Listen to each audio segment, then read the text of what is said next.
गणानां त्वा गणपतिं हवामहे कविं कवीनामुपमश्रवस्तमम् ज्येष्ठराजं ब्रह्मणां ब्रह्मणस्पत आनः शृण्वन्नोतिभिः सीदसादनम् प्रणो देवी सरस्वती वाजेभिर्वाजिनीवती दीनामविच्छुव्रतु गणेशाय नमः सरस्वत्यै नमः श्रीगुरुभ्यो नमः हरिः ओम् ॐ शान्ति शान्ति शान्तिः ॐ साईश्वराय विद्महे सत्यदेवाय धीमहि तन्नो सर्वः प्रचोदयात्। ॐ पत्रीश्वराय विद्महे ध्यानदेवाय धीमहि तन्नो सर्वः प्रचोदयात्। ॐ वेदपुरुषाय नमः। ॐ शान्ति शान्ति शान्तिः। Thank you madam. ధీనామవిత్రియవతు చా కింద రావత్తు యావత్తు మవిత్రియవతు అదొక్కటే పాట ఉందండి. బాగా చెప్పారు, చాలా బాగుంది. మీ టోన్ కూడా చాలా బాగుంది. Thank you. గురుర్ బ్రహ్మ గురుర్ విష్ణు గురుర్దేవో మహేశ్వర గురుర్ సాక్షాత్ పరబ్రహ్మ తస్మై శ్రీ గురవే నమః. ఓం గురవే సర్వలోకానాం భిషజే భవరోగిణాం నిధయే సర్వ విద్యానాం దక్షిణామూర్తయే నమః. ఓం పూజ్యాయ రాఘవేంద్రాయ సత్యధర్మరతాయ చ భజతాం కల్పవృక్షాయ నమతాం కామధేనవే నమః. ఓం జ్ఞానానందమయం దేవం నిర్మలం స్ఫటికాకృతిం ఆధారం సర్వ విద్యానాం హయగ్రీవముపాస్మహే. ఓం వ్యాసాయ విష్ణురూపాయ వ్యాసరూపాయ విష్ణవే నమో వై బ్రహ్మహృదయే వాసిష్ఠాయ నమో నమః. వసుదేవసుతం దేవం కంసచాణూరమర్దనం దేవకీ పరమానందం కృష్ణం వందే జగద్గురుం. శ్రీకృష్ణ వందే జగద్గురుం. శ్రీకృష్ణ వందే జగద్గురుం. ఓం శాంతి శాంతి శాంతి. మన గురువు గారిని సుభాష్ పత్రి గారికి, స్వర్ణమాలామకి అనేక వేల సాష్టాంగ నమస్కారాలతో మన గ్రూప్ కు ఆహ్వానించుకుందామండి. అలాగే మహావతార్ బాబాజీ వారిని అనేక వేల సాష్టాంగ నమస్కారాలతో మన గ్రూప్ కు ఆహ్వానించుకుందాం.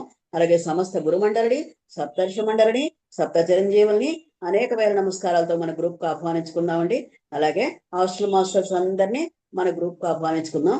అలాగే జగద్గురువైన శ్రీకృష్ణ పరమాత్ముల వారిని, అర్జునుల వారిని అనేక వేల సాష్టాంగ నమస్కారాలతో మన గ్రూప్కి వచ్చి వారి యొక్క చైతన్యాన్ని మనకు ప్రసాదించి మనకి ఆచరించే శక్తి, అనుభవించే శక్తి, ఆనందించే శక్తిని కలగజేయవలసిందిగా ఆ కృష్ణ పరమాత్మల వారిని మనసా వాచా కర్మణ కోరుకుంటున్నానండి. తర్వాత మనకి చివరి జన్మ చేసేటట్టుగా మనకి మోక్ష సౌదాన్ని చేరేటట్టుగా అనుగ్రహించమని కోరుకుంటున్నాను. Thank you. ఈ గ్రూప్ లో ఉన్న ధ్యానులందరికీ అనేక వేల నమస్కారాలండి. థ్యాంక్ యూ వెరీ మచ్ అండి. 12వ శ్లోకం అండి. నిన్న 11 శ్లోకాల వరకు నేర్చుకున్నామండి. మనకి 11వ శ్లోకంలో ఏం చెప్పారు? కాయేన మనసా బుద్ధ్యా కేవలైరింద్రియైరపి యోగిన కర్మ కుర్వంతి సంగం త్యక్త్వాత్మ శుద్ధయే. యోగిన అంటే కర్మయోగులు, జ్ఞానయోగులు అంటే కర్మయోగం చేసే వాళ్ళని, కర్మ సన్యాస యోగం చేసే వాళ్ళని కూడా యోగినక్ అని ఇక్కడ ఉపయోగించాడు. ఏం చెప్తున్నాడు? సంగం త్యక్వా ఆత్మశుద్ధయే, ఆత్మశుద్ధి కొరకు, మనసు శుద్ధి కొరకు. సంఘం అంటే ఆసక్తిని విడిచి ఏం చేస్తున్నారు? కాయం దేహంతో కాని, మనసుతో కాని, బుద్ధితో కాని, కేవలైరింద్రియైరపి అంటే ఏ అహంకారము మమకారము ఎటువంటి ద్వేషాలు లేని ఇంద్రియాలతో కాని, అంటే అలా ఈ అహంకార మమకారాలు మనస్సు ఇక్కడ దేహానికి వస్తుంది, మనస్సుకి వస్తుంది, బుద్ధికి వస్తుంది, ఇంద్రియాలకు కూడా వస్తుంది. ఇక్కడ కేవలైరింద్రియైరపి అంటే కేవలం ఇంద్రియాలకే కాదు, వీటన్నిటికీ కూడా వస్తట. అంటే మన దేహంతో కూడా అహంకారం లేకుండా కర్తృత్వ బుద్ధి లేకుండా ఆ పనులు చేస్తున్నాడు. మనసుతో కూడా అహంకారం లేకుండా, కర్తృత్వ బుద్ధి లేకుండా ఆ పనులు చేస్తున్నాడు. బుద్ధితో కూడా అహంకారం లేకుండా, ఎటువంటి ఆసక్తి లేకుండా ఆ పనులు చేస్తున్నాడు. అలాగే ఇంద్రియాలతో కూడా ఎటువంటి ఆసక్తి లేకుండా ఆ పనులు చేస్తున్నాడు. కాబట్టి కర్మ కుర్వంతి, అలాగా పనులు చేయుతూనే ఉన్నారు. దేనికోసం అండి? వాళ్ళ ఆత్మశుద్ధి కొరకు. సంఘం త్యక్వ అంటే సంఘాన్ని విడిచి, ఆసక్తిని విడిచి ఆత్మశుద్ధి కొరకు పనులు చేస్తూనే ఉన్నాడు అని 11వ శ్లోకం. ఇవాళ 12వ శ్లోకం. యుక్త కర్మ ఫలం త్యక్వా. ఇక్కడ గ్రామర్ పాయింట్లు అండి. యుక్త అంటే యుక్త విసర్గ ఉందండి, కాకి పొల్లు వస్తుంది. ఎందుకనంటే ఇక్కడ కా వచ్చింది కాబట్టి విసర్గ పక్కన, అంటే కా వర్గం ఉంది, కా ఉంది కాబట్టి కాకి పొల్లు వస్తుంది. అక్కడ ఇంకేదైనా అక్షరం ఉందనుకోండి, గా ఉందనుకోండి, గాకి పొల్లు వస్తుంది. యుక్త కర్మ ఫలం త్యక్వా, ఫలం తర్వాత నాకు పొల్లు వస్తుంది. కర్మ ఫలం త్యక్వా శాంతి మాప్నోతి నైష్టికీ అయుక్త కామకారేణ ఫలే సక్తో నిబధ్యతే. ఇందులో గ్రామర్ పాయింట్లు 1వ పాదంలో ఉన్నాయండి, 3వ పాదంలో ఉంది. మూడవ పాదంలో కూడా అయుక్త విసర్గ ఉందండి. విసర్గ పక్కన కాకి పొల్లు పెట్టాలి, ఎందుకంటే కామకారేణ ఉంది కాబట్టి. ఓకే, చదవండి. 5వ అధ్యాయం కర్మ సన్యాస యోగము 12వ శ్లోకం. యుక్త కర్మ ఫలం త్యక్వా. యుక్త కర్మ ఫలం త్యక్త్యా. యుక్త త్యక్వా కర్మ ఫలం త్యక్త్వా. త్యక్వా యుక్త కర్మన్ ఫలం త్యక్త్వా. యుక్త తాకింది యావత్తు కర్మ తాకింది ఫలం యావత్తు. త్యక్త్వా. యుక్త కర్మ త్యక్త్వా. ఫలం త్యక్వా. యుక్త కర్మన్ ఫలం త్యక్త్వా శాంతిమాప్నోతి నైష్టికీం. శాంతిమాప్నోతి నైష్టికీం. శాంతిమాప్నోతి నైష్టికీం. నైష్ఠికీం. శాంతిమాప్నోతి నైష్టికీం. శాంతిమాప్నోతి నైష్టికీం. ఓకే, 3వ లైన్. అయుక్త కామకారేణ. అయుక్త కామకారేణ. అయుక్త కామకారేణ. అయుక్త కామకారేణ. అయుక్త కామకారేణ నిబధ్యతే ఫలే సక్తో నిబధ్యతే. ఫలే సక్తే నిబధ్యతే. ఫలే సక్తో. సక్తో కాకు కొమ్ము దీర్ఘం, కాకు కొమ్ము దీర్ఘం కావద్దు. ఫలే సక్తో ఫలే సక్తో నిబధ్యతే. నిబధ్యతే. ఫలే సక్తో నిబధ్యతే. ఫలే సక్తో నిబధ్యతే. ధావు మహాప్రాణాక్షరం, ధాకు వస్తుందండి. నిబధ్యతే. నిబధ్యతే. నిబధ్యతే. నిబధ్యతే. పై 2 లైన్ అండి. యుక్త కర్మ ఫలం త్యక్వా శాంతిమాప్నోతి నైష్ఠికీం. యుక్త కర్మ ఫలం త్యక్వా శాంతిమాప్నోతి నైష్ఠికీం. అయుక్త కామకారేణ ఫలే సక్తో నిబధ్యతే. అయుక్త కర్మఫలం కర్మఫలం త్యక్త్వా శాంతిమాప్నోతి నైష్టికీం. అయుక్త కామకారేణ ఫలే సక్తో నిబధ్యతే. యుక్త కర్మ ఫలం త్యక్త్వా శాంతిమాప్నోతి నైష్టికీం. అయుక్త కామకారేణ ఫలే సక్తో నిబధ్యతే. అయుక్త కర్మఫలం త్యక్త్వా శాంతిమాప్నోతి నైష్టికీం. అయుక్త కామకారేణ ఫలే సక్తో నిబధ్యతే. Madam, thank you madam. అండి. యుక్త కర్మ ఫలం త్యక్వా. యుక్త అంటే యోగయుక్తుడు. యోగయుక్తుడు కర్మఫలం త్యక్వా కర్మఫలమును విడిచిపెట్టి. త్యక్వ అంటే విడిచిపెట్టి, కర్మఫలముని విడిచిపెట్టి అంటే నిష్కామ కర్మ చేస్తూ శాంతిమాప్నోతి నైష్ఠికీం. శాంతిమాప్నోతి అంటే శాంతిని పొందడానికి కర్మఫలాన్ని విడిచిపెడుతున్నాడు. వాడు మనశ్శాంతిని పొందడానికి, చిత్తశుద్ధిని పొందడానికి వాడు కర్మఫలాన్నంతా విడిచిపెడుతున్నాడండి. విడిచిపెట్టి అయుక్తక్ అంటే యోగయుక్తుడు కానివాడు, అంటే నిష్కామ కర్మ చెయ్యనివాడు, వాడి ఫలితాన్ని ఆశించినవాడు. ఫలితాన్ని వాడు ఆశిస్తున్నాడు. నాకు ఈ ఫలితం కావాలి, నాకు ఈ ఫలితం కావాలి అని ఆశిస్తున్నాడు. కామకారేణ ఫలోసక్తో నిబధ్యతే. కామకారేణ, కామం అంటే కోరికతోటి, కోరిక కారణంగా ఫలితాన్ని వదలకుండా ఫలితాన్ని ఫలే సక్తో ఫలితమయందు ఆసక్తి కలవాడై కర్మబంధముచే కట్టబడుతున్నాడు. అలాంటి వాడు వీడు కర్మబంధంతో కట్టబడుతున్నాడు. వాడి కర్మబంధం లేకుండా వాడు చక్కగా శాంతిని ఆశిస్తున్నాడు కాబట్టి కర్మఫలాన్ని వదులుతున్నాడు. మనం కూడా కర్మఫలాన్ని వదలాలంటే మనకు శాంతి కావాలంటే, మనశ్శాంతి కావాలంటే, ధ్యానం కావాలంటే ఖచ్చితంగా కర్మఫలాన్ని వదలాలి. నిష్కామ కర్మలు చెయ్యాలి. ఏ కర్మ చేసినా ఇది ఇంత రావాలి అని ఫలితాన్ని కోరకూడదు. భగవంతుడు ఏది ఇస్తే అది స్వీకరించాలి. యోగత్వం సమవుచ్యతే. ఎక్స్పెక్టేషన్ లేకూడదు. కర్తృత్వ బుద్ధి ఉండకూడదు. ఏ ఫలితాన్ని ఆశించకూడదు. కర్మణ్యేవాధికారస్తే మనకు నిరంతరం ఉదయం లేచింది మొదలు సాయంకాలం దాకా శ్లోకం గుర్తు రావాలి.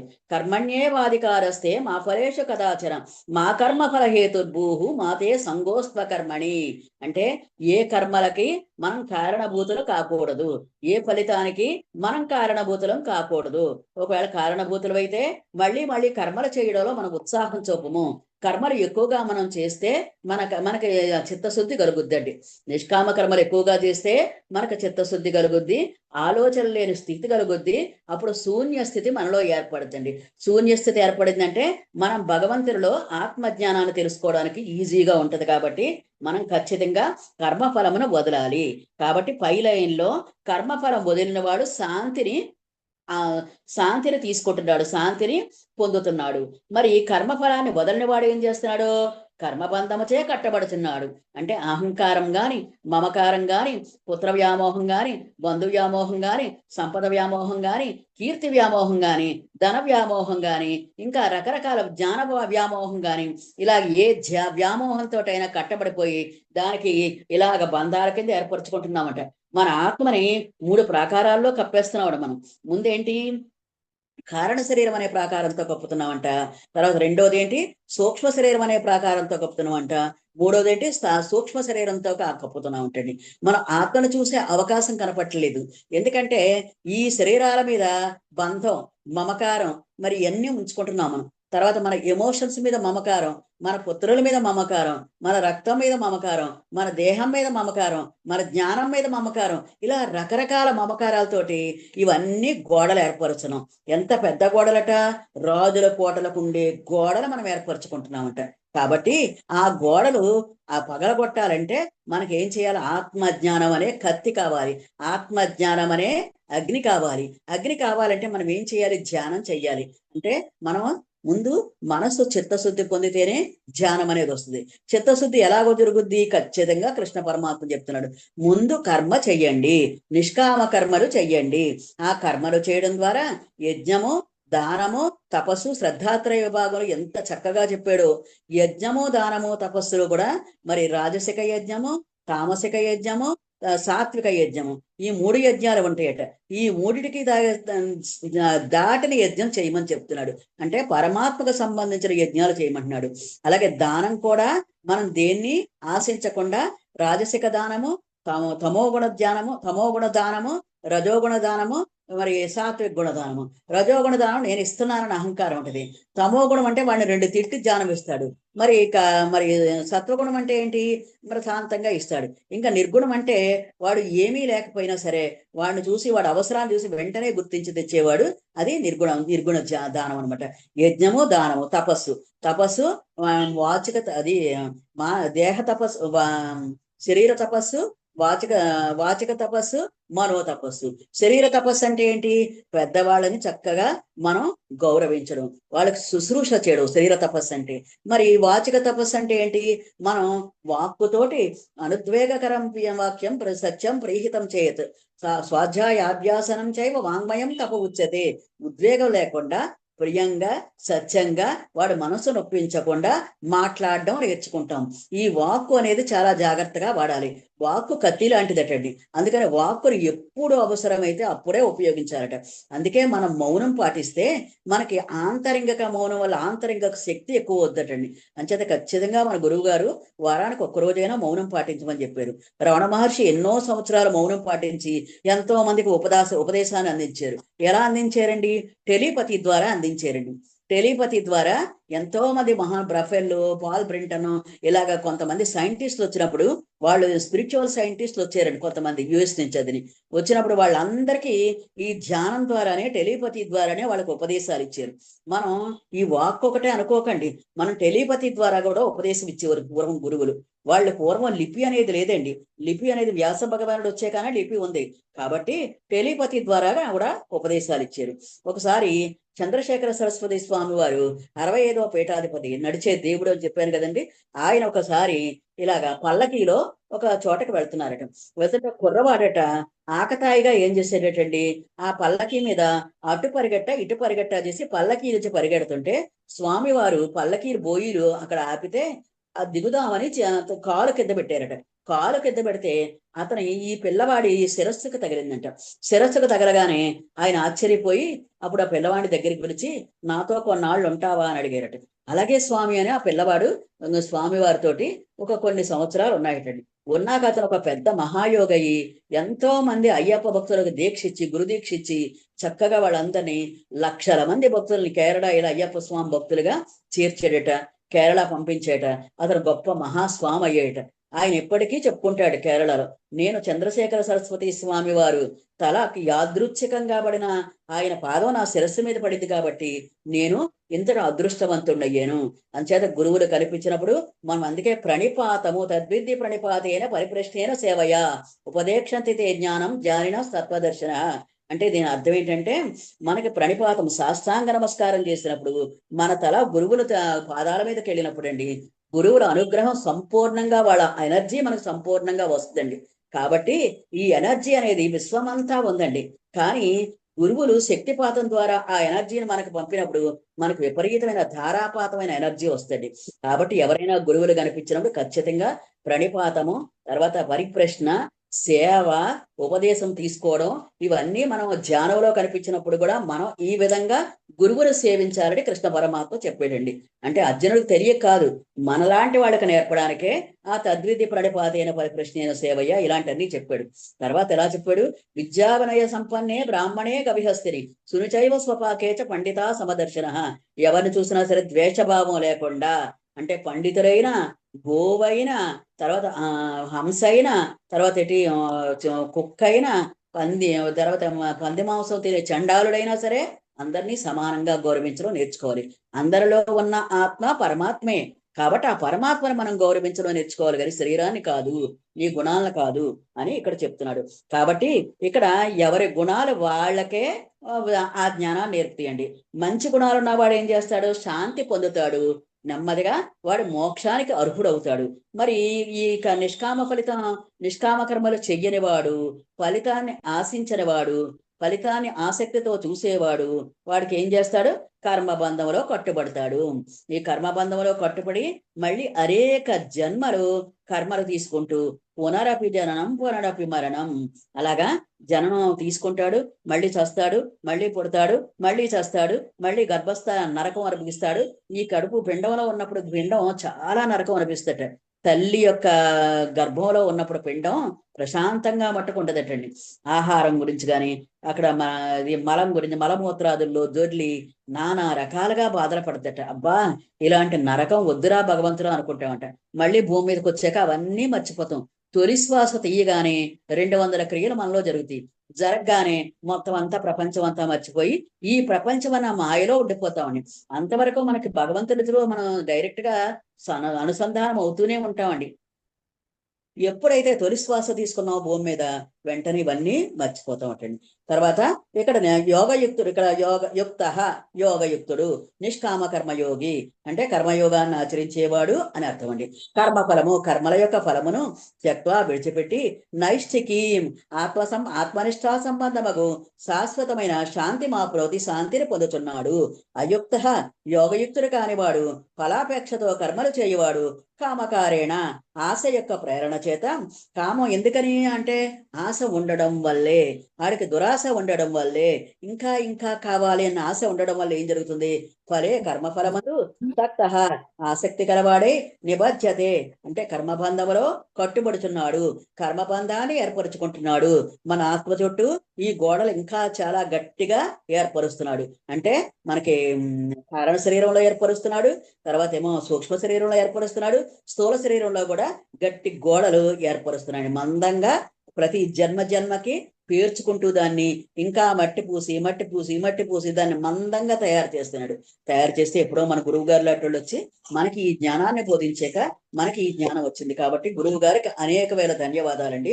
ఇక్కడ యోగయుక్తుడు నిష్కామ కర్మ యోగి కర్మల యొక్క ఫలమును విడిచిపెట్టి ఆ చిత్తశుద్ధి వల్ల ఆత్మనిష్టా సంబంధమైన శాశ్వతముకు శాంతిని పొందుతున్నాడు. యుక్త కర్మ ఫలం చక్వా శాంతి మాప్నోతి నైష్టికి. యుక్త అంటే కర్మయోగి, కర్మలు చేసేవాడు, నిష్కామ కర్మ చేసే యోగి. కర్మ ఫలం త్యక్వా అంటే కర్మ ఫలితాన్ని విడిచిపెట్టి శాంతి మాప్నోతి నైష్టికి అంటే ఆత్మ సంబంధమైన శాంతిని పొందడానికి వాడు ఆత్మ సంబంధమైన శాంతిని పొందుతున్నాడట.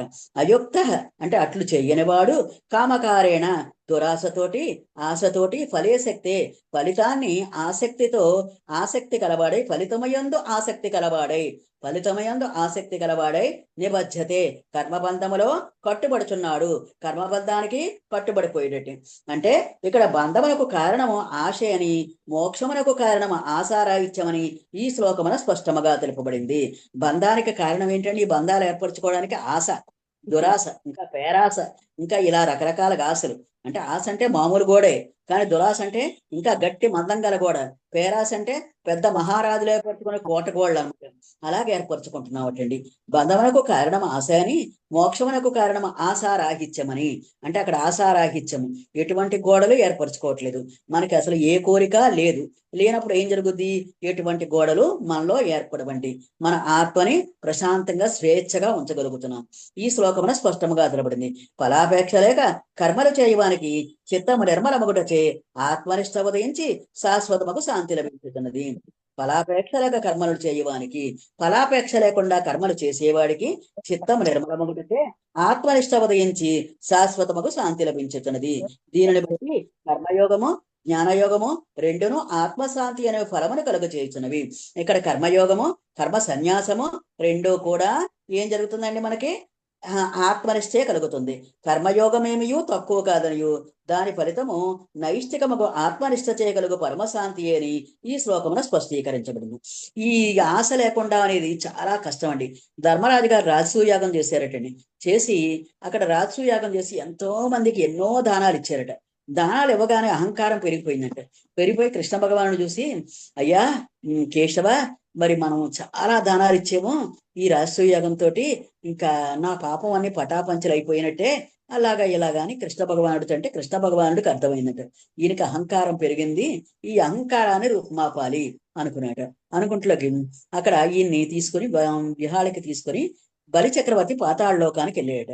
బలిచక్రవర్తి పాతాళలోకంలో ఉన్నాడు కదా. అంటే మరి వామనుడు 3వ అడుగు వేస్తే బలి పాతాళలోకంలోకి వెళ్ళిపోతే బలిచక్రవర్తి ఈయన కృష్ణ భగవానుడు వస్తున్నాడన్న వార్త విని గొప్ప పటాటోపంతో, మంచి విలువైన వస్తువులతో, బంగారంతో, భటులు సైనికులు అందరితోటి కృష్ణ పరమాత్మకు స్వాగతం చెప్పడానికి వస్తున్నాయట. అది చూసి ధర్మరాజు ఆశ్చర్యపోయి, కేశవ ఏంటిది ఇంతమంది వస్తున్నారు అని అడిగాట. అంటే చిరునవ్వుతో ఉండు అన్నట. వచ్చాక కృష్ణ భగవానుడి పాదాలు నమస్కరించి ఆయన పాదాలు కడిగి ఆ నీళ్లు జల్లుకొని నీళ్లు తాగి ఆయన తీసుకొచ్చి ఆయన కూర్చునే సింహాసనం మీద కూర్చోబెట్టి ఆయన కాళ్ళ దగ్గర కూర్చుని భక్తితోటి ధ్యానం చేస్తున్నాయట. అంత సంపద ఉన్నవాడు కూడా భక్తితో ధ్యానం చేస్తున్నాయట. ధ్యానం చేసుకుంటూ చక్కగా ఉంటే బలి చక్రవర్తి ఎక్కడ కృష్ణ భగవానుడు చెప్తున్నా వెండవలేదట. కృష్ణపూర్ పరమాత్మని అలాగ చూస్తూ తదేక నిష్టతో ఇదంతా నీదయ్యా, ఇదంతా నువ్వు భిక్షయే అన్న ఉద్దేశంతో అలా చూస్తూ ఉన్నాయంట. అతను నిష్కామ కర్మలు చేస్తాడు కాబట్టి అతనికి ఏమీ పట్టలేదు. అప్పుడు ఏం జరిగిందంట, అప్పుడు బలి చక్రవర్తిని కొంచెం డైవర్ట్ చేసి, అయ్యా ఇతను ఎవరనుకుంటున్నావు, అది హస్తినాపుర సామ్రాట్ అన్నట. అంట్లోకి ఏంటి అన్నాడు. హస్తినాపురానికి దేనికి సామ్రాట్ అన్నాడు. హస్తినాపుర సామ్రాట్ అని అంట. ఓహో, హస్తినాపుర రాజ్యానికి రాజు అని అంట. అవును అని అంట. అని ధర్మరాజా ఈ మధ్య రాజసూయాగం చేశాడు, చాలా గొప్పగా దానాలు ఇచ్చాడు అనంట అని ధర్మరాజా చెప్పు అనంట. చెప్పు అంటే ఈయన వరుసగా మొదలు పెట్టాడట. నేను అది చేశాను, నేను ఇది చేశాను,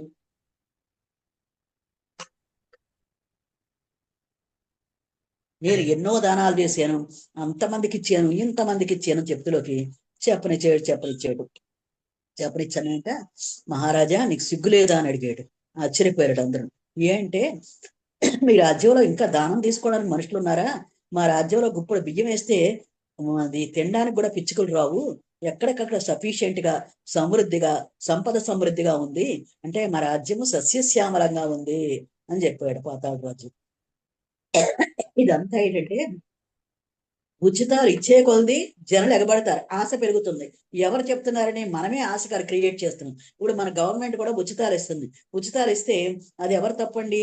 ఈ ఉచితాలు ఇస్తుంటే మనం ఆశపడ్డం ఇక తప్పు అవుతలేదు. ఇక్కడ ఆశపడుతున్నారు, ఆశపడి వాటి వెనకే పరిగెడుతున్నారు జనాలు. అంటే పని చేయడానికి కానీ దేనికి కానీ ఇష్టపడరు. ఇలాంటి ఉచితాలు ఎంతవరకు పనికొస్తాయి అని అడిగాడు బలి చక్రవర్తి. ఒకళ్ళ కొల్లగొట్టడం ఏంటి, ఇక్కడ దానాలు ఇవ్వడం ఏంటి, అది గొప్పగా చెప్పుకోవడం ఏంటి, ఇది అహంకారం కాదా మహారాజా అని అడిగాడు. అప్పుడు ధర్మరాజుకి చాలా ఆశ్చర్యపోయి అప్పుడు బలి చక్రవర్తికి నమస్కారం పెట్టాడు. ఆ విధంగా మనలో ఉన్న అహంకారం తగ్గితే గాని ఏదీ తగ్గదండి. అహంకారం తగ్గితే ఆశలు తగ్గుతాయి, ఆశలు తగ్గితే ఆలోచనలు తగ్గుతాయి, ఆలోచనలు తగ్గితే కోరికలు తగ్గుతాయి, కోరికలు తగ్గితే శూన్య స్థితికి వస్తుంది. మోక్షరూప పరమ శాంతికి ఆశారాహిత్యం ఎట్లు హేతువో అట్లే బంధములకు హేతువు ఆశయే అనియోగి. ఫలాపేక్షయే బంధము, బధ్యతే అని చెప్పగా నిబధ్యతే అని చెప్పుట వల్ల ఫలాశక్తి కలవాడు సంసార బంధమున లెస్సగా తగులుకొనమని తెలిచున్నది. కాబట్టి సాధకుల విషయమున కడుజాగరూకులై వారు చేయు సమస్త కార్యములను ఈశ్వరార్పణ బుద్ధితో చేయుచు ఫలమునందపేక్ష లేక ఎండవలను. వాళ్ళు చేసే ప్రతి పని ఈశ్వరార్పణ బుద్ధితో చెయ్యాలి. ఈశ్వరుడే నా చేత చేయిస్తున్నాడు అని బుద్ధితోటి చెయ్యాలి. ఇక్కడ చాలా మంది పిరమిడ్ మాస్టర్లు ఎన్నో కార్యక్రమాలు చేస్తున్నారు. వాళ్ళందరూ ఏమనుకుంటున్నారంటే విశ్వం నా చేత చేయిస్తుంది, నేనుగా చేసేది. ఇక్కడ నేను కూడా ఆ విధంగానే అనుకుంటున్నాం, ఇక్కడ ఉన్న హేమ గారు కూడా ఆ విధంగానే అనుకుంటున్నారు. అందరూ విశ్వమే మన చేత చేయిస్తుంది, మనకు అదృష్టాన్ని కల్పించింది అనుకోవాలి, అనుకుని మనం చెయ్యాలండి. ప్రతి వారు శాంతికై సుఖమునకై పరితపించుతున్నారు. మరి కాబట్టి సాధకుల విషయమున కడుజాగరూకులై వారు చేయి సమస్త కార్యములను ఈశ్వరార్పణ బుద్ధితో చేయుచు ఫలమునందు అపేక్ష లేకుండవలను. అప్పుడే స్థిరమైన శాంతి లభ్యమగును, స్థిరమైన శాంతి లభ్యమవుతుంది. ఇది నేను చేసేనన్న కర్తృత్వ బుద్ధి ఉంటే అది కూడా ఒక బంధమే, ఒక రకమైన బంధమే. కాబట్టి బంధం మనం గోడలు ఏర్పరచుకుంటున్నాం, మన ఆత్మని బయటికి రాకుండా బందీలు చేస్తున్నాము. కాబట్టి మనం ఈ బంధాలు ఏమీ లేని స్థితి కలగాలి. శాంతికి ఉపాయమిద్యో భగవానుడు ఈ శ్లోకమును నిరూపించుచున్నాడు. ప్రతి వారును శాంతికై సుఖమునకై పరితపించుతున్నారు, కానీ అది ఎట్లు లభించో తెలియక తికమకపడుతున్నారు. మనకందరికీ శాంతి కావాలి, శాంతి కావాలి, సుఖం కావాలి, కానీ అది తెలియక తికమక పడుతున్నామంట. మనకి శాంతి సుఖము అనేది తెలియక తికమక పడుతున్నాయంట. ఒక మహారాజు ఉన్నాయంట. ఆ మహారాజు దగ్గరికి, ఆ ఊరికి అతనికి అన్ని సౌకర్యాలు ఉన్నాయి, కానీ చిత్తశాంతి లేదు, మనశ్శాంతి లేదు. ఏదో పోగొట్టుకున్నట్టుగా డీలాగా చాలా బాధపడుతూ ఉన్నాయంట. బాధపడుతూ ఇంట్లోకి అతను ఏం చేయాలా అని ఆలోచిస్తుంటే రోజు రోజుకి చిక్కిపోతున్నాయంట. రోజు రోజుకి పాపం చాలా బాధపడిపోతున్నాడు. బాధపడిపోతుంటే ఏం జరిగిందండి, ఇంకా మరి ఒక రోజు ఆ ఊరికి ఒక గురువు గారు వచ్చారు. గురువు గారు వస్తే గురువు గారి దగ్గరికి వెళ్ళి సాష్టాంగ నమస్కారం చేసి, అయ్యా నాకు అన్నీ ఉన్నాయి, పిల్లలున్నారు, నా రాజ్యం బాగుంది, నాకు సంపదలు ఉన్నాయి, అయినా సరే నాకు తృప్తి లేదేంటి అని అంట. తృప్తి లేదేంటి అంటే ఇప్పుడు గురువు గారు అన్నారంట, నువ్వు ఈ రాజ్యాన్ని ఎవరికైనా డొనేట్ చేసి కొన్నాళ్ళు చేసి చూడు అని అంట. అంట్లోకి ఎవరికైనా ఇస్తే ఈ రాజ్యం వాళ్ళు భోగిస్తారు కానీ నాకు ఇస్తారా, ఇంకా రాజ్యాన్ని ఎవరండి అని అంట. అంట్లోకి ఇది ఒక ఆశ అనుకున్నాడు మనసులో. అనుకుని సరే అయితే నాకు ఇస్తావా అని. తప్పకుండా ఇస్తానండి మీకైతే అని వెంటనే నీళ్లు తెచ్చి దారపోసాడు. దారపోసాక ఈ రోజు మరి నువ్వేం చేస్తావు అని అంటే, నేను అడవికి వెళ్ళి తపస్సు చేసుకుంటాను సార్ అన్నాడు. అడవికి వెళ్ళి తపస్సు చేసుకోవద్దు, నువ్వు నా నా నేను యజమాన్ని, నువ్వు ఒక సేవకుడివి, సేవకుడిగా రాజ్యాన్ని పరిపాలించు అన్నట్టు. అయితే సరేనండి అని చెప్పి ఏం చేసేట, ఈయన గురువు గారు రాజు, మహారాజు, ఈయన ఒక సేవకుడిగా ఒక మంత్రిగా ఆయన రాజ్యాన్ని పరిపాలించడం మొదలెట్టాడు. పరిపాలించడం మొదలెడుతులోకి ఇవేవని మనసులో పెట్టుకోలేదు కదండి. ఇందులో ఏమీ లేదు. అంటే నిష్కామ కర్మ ఒకళ్ళ కోసం చేస్తున్నాడు అంతే. అంతేగాని తాను దేన్ని ఏ ఫలితాన్ని ఆశించలేదు కాబట్టి ఇక్కడ నిష్కామ కర్మ చేస్తున్నాడు కాబట్టి చాలా ప్రశాంతంగా తినగలుగుతున్నాడు, నిద్రపోతున్నాడు. ఇంతకు ముందు కంటే ఇప్పుడు చక్కగా పరిపాలిస్తున్నాడు రాజ్యాన్ని. యుక్త కర్మ ఫలం త్యక్వా అంటే యుక్త కంటే యోగయుక్తుడు. శాంతి మాప్నోతి నైష్టికీం అంటే ఈ శాంతిని వీడు ఏం చేస్తున్నాడు, కర్మ ఫలం త్యక్వా కర్మ ఫలితాన్ని విడిచిపెడుతున్నాడట. కర్మఫలం అంటే నిష్కామ కర్మలు చేస్తున్నాడు, కర్తృత్వం లేని కర్మలు చేస్తున్నాడు, భగవదర్పిత కర్మలు చేస్తున్నాడు. దేనికోసం? శాంతిని ఆశించాడు. శాంతిని ఆశించి ఆత్మనిష్టా సంబంధముకు శాంతిని ఆశించి చేయుచున్నాడు. దేనికోసం చేస్తున్నాడండి? ఆత్మనిష్టా సంబంధముకు శాంతి. ఆత్మశాంతి కోసము ఈ కర్మలు చేస్తున్నాడు. ఆత్మశాంతి కోసము నిష్కామ కర్మలు చేస్తున్నాడు. ఆత్మశాంతి కోసము కర్తృత్వం లేని కర్మలు చేస్తున్నాడు. ఆత్మశాంతి కోసము ఎక్స్పెక్టేషన్ లేని కర్మలు చేస్తున్నాడు. యోగత్వం సమవుచ్యతి అని ఏదిచ్చినా ప్రసాదంగా స్వీకరించే స్థితిని కల్పించుకున్నాడు. అయుక్త అంటే యుక్తుడు కానివాడు, యోగయుక్తుడు కానివాడు. కామకారేణ అంటే కామము అంటే కోరిక, కోరికతో కారణ ఫలే శక్తో అంటే ఫలితాన్ని ఆశించి నిబధ్యతే కర్మచక్రమనందు కట్టబడుచున్నాడు. కర్మబంధములో ఇరుక్కుంటున్నాడు, కర్మబంధంలో పడిపోతున్నాడు. వాడు మళ్ళీ పుట్టుక మళ్ళీ జననం అనేది ఉంటాయట. రెండో పైవాడికి ఏంటి, పుట్టుక జననము ఉన్నా సరే చాలా తక్కువ ఉంటాయట. లేదంటే ఇదే ఆఖరి జన్మ కూడా అవ్వచ్చు అనమాట. అంచేత మనం నిష్కామ కర్మయోగి అవుతామా మరి కామయోగి అవుతామా అనేది కామయోగి అంటే కోరికలతో చేసేవాడు. కామయోగి అవుతామా అన్నది మన ఉద్దేశం, మన ఇష్టం అండి. కాబట్టి మనం ఈ భగవద్గీత దీనికి వచ్చిన వాళ్ళంతా నిష్కామ కర్మలు ఆచరించేవాళ్ళే, నిష్కామ కర్మల కోసం వాళ్ళు జీవించేవాళ్ళే, నిష్కామ కర్మల కోసమే ఈ ఆత్మజ్ఞానాన్ని ఆచరిస్తాకి వచ్చారు. వినడమే కాకుండా వాళ్ళు ఆచరిస్తారని శ్రీకృష్ణ పరమాత్మని మన దీవించమని కోరుకుంటున్నాం ఫ్రెండ్స్. ఓకే అండి, శ్లోకం మనం శాంతి మంత్రం చెప్పుకొని అప్పుడు దీనిలోకి వెళ్దామండి. ఇది శ్రీమద్భగవద్గీతాసూపనిషత్తు బ్రహ్మ విద్యాయాం యోగశాస్త్రే శ్రీకృష్ణార్జున సంవాదే కర్మ సన్యాస యోగో నామ ఓం పంచమోధ్యాయ ఓం ఏవం శ్రీకృష్ణార్పణమస్తు ఏవం శ్రీకృష్ణార్పణమస్తు ఏవం శ్రీకృష్ణార్పణమస్తు యోగేశం సచ్చిదానందౌ వాసుదేవ వ్రజ ప్రియం ధర్మ సంస్థాపక వీరం కృష్ణ వందే జగద్గురుం శ్రీకృష్ణ వందే జగద్గురుం శ్రీకృష్ణ వందే జగద్గురుం సర్వధర్మాన్ పరిత్యజ్య మామేకం శరణం వ్రజ అహం త్వా సర్వపాపేభ్యో మోక్షయిష్యామి మా శుచః. ఓం శాంతి శాంతి శాంతి. హరి ఓం తత్సత్. హరి ఓం తత్సత్. హరి ఓం తత్సత్. ఓకే ఫ్రెండ్స్, ఈ శ్లోకం అర్థమైందండి అందరికీ? యుక్త కర్మ ఫలం త్యక్వా అంటే యోగయుక్తుడు, నిష్కామ కర్మయోగి. కర్మ ఫలం త్యక్వా కర్మ ఫలితాన్ని విడిచిపెట్టి శాంతి మాప్నోతి నైష్టికీం అంటే ఆత్మశాంతి కోసము ఈ శాంతిని పొందుతున్నాడు. ఆత్మశాంతి కోసము కర్మఫలాన్ని విడిచిపెట్టి శాంతిని పొందుతున్నాడు. అయుక్త యోగయుక్తుడు కానివాడు కామకారేణ ఫలే ఆశతోటి కోరికతోటి ఈ ఫలితాన్ని ఆసక్తితో ఆ ఫలితం యందు ఆసక్తి గలవాడై నిబధ్యతే కట్టుబడుచున్నాడు, కర్మబంధంలో కట్టుబడుచున్నాడు. ఓకే ఫ్రెండ్స్, ఎవరు చెప్తారని చెప్పండి. యుక్త కర్మ ఫలం త్యక్త్వా శాంతిమాప్నోతి నైష్టికీం అయుక్త కామకారేణ ఫలే సక్తో నిబధ్యతే. యుక్త కర్మ ఫలం త్యక్త్వా శాంతిమాప్నోతి నైష్టికీం.